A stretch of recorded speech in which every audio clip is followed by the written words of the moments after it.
যিনি ঝামেলা করছে আমরা দেখছি, তার সাথে দু একজন দায়িত্বশীল কথা বলেন, আর যে যেখানে আছেন সেখানে বসে থাকবেন।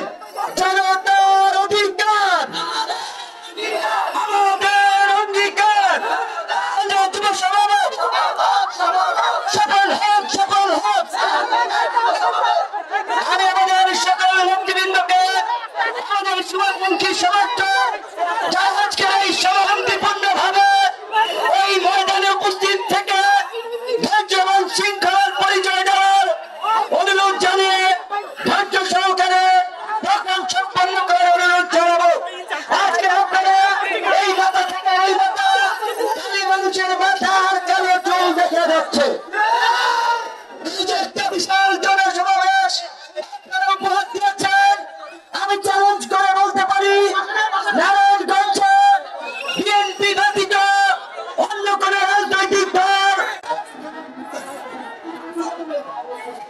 আপনাদের এলাকার সন্তান হিসাবে আপনারা এখানে বিচ্ছুকতারি পাবেন না। আমার এলাকার ভাইয়ের আপনারা চেক করেন, আমার এলাকায় এ ধরনের কোনো কার্যক্রম করছে না। আপনাদেরকে রিকোয়েস্ট করা হচ্ছে, প্লিজ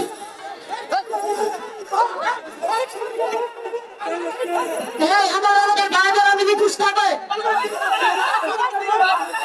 যিনি ঝামেলা করছে আমরা দেখছি, তার সাথে দু একজন দায়িত্বশীল কথা বলেন, আর যে যেখানে আছেন সেখানে বসে থাকবেন। জনতার অধিকার।